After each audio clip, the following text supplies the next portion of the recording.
Id-Diviżjoni tat-Tindif u l-Manutenzjoni qed tħaddem l-ewwel arranġament tax-xorta tiegħu sabiex toffri għajnuna addizzjonali lill-kunsilli lokali ħalli jnatfu l-ibliet u l-irħula wara l-festi. Dan mod speċjali jekk kif dan huwa l-ewwel sajf li l-attivitajiet tal-massa din isiru mingħajr restrizzjonijiet tal-pandemija, inkluż il-festi tradizzjonali. Bekk id-domanda t-tindif wara tali attivitajiet żdiedet iżda b'mod parallel żdiedet ukoll il-ħidma minn din id-diviżjoni biex tkun assigurata l-indafa pubblika. Fil-fatt id-Direttur Ġenerali tad-Diviżjoni tat-Tindif u l-Manutenzjoni Ramon De Gwara spjega xi konsisti dan l-arranġament f'għajnuna lill-kunsilli lokali. Qegħdin nissupplixxu ammont kbir ta' kontenituri tal-iskart prattikament f'kull festa u ovvjament wara li jiżżarma l-armar tal-festa nidħlu wkoll sabiex innatfu t-tsuntir tal-Knisja, sabiex innaħslu t-tsuntir tal-Knisja, sabiex innaħslu ż-żona fejn tkun saret il-festa. U hekk nagħtu lura lill-pubbliku wara l-festa il-lokalità nadifa u tkun tista' tkompli titgawda tul is-sena. U għażit jgħid kif din l-għajnuna qed tkun milquha tajjeb mill-Kunsilli Lokali li qegħdin isibu lid-diviżjoni ta' spalla f'tindif li jkollu jsir biex il-lokalitajiet jitħallew f'kundizzjonijiet xierqa.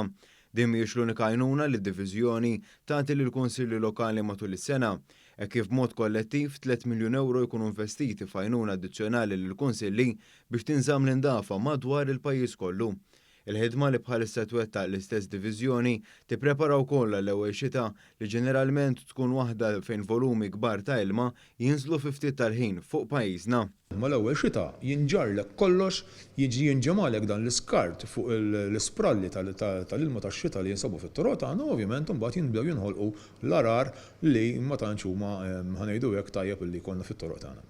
De Gwara stqar kif dan ix-xogħol li jsir matul is-sena u se jkompli jsir anke b'antiċipazzjoni tal-ewwel xita b'saħħitha tal-istaġun wara dik li kellna ftit tal-jemilu.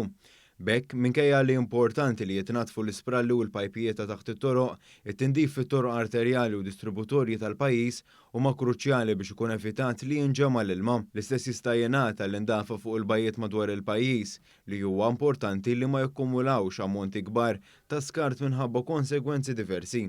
Dwar dan De Gwara spjega kif żdiedet il-frekwenza tat-tindif fuq il-bajjiet għal bosta drabi kuljum. Żidna l-frekwenzi ta' tindif fuq il-bajjiet l-iktar popolari ovvjament għal 3 darbiet kuljum. Hemm bajjiet oħrajn li huma nqas popolari jsir it-tandif darbtejn kuljum.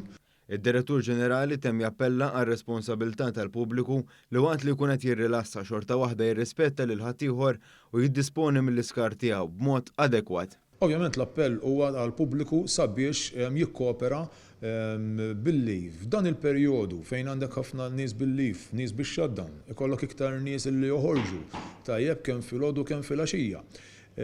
Huwa importanti ħafna li l-iskart jintrema fejn suppost.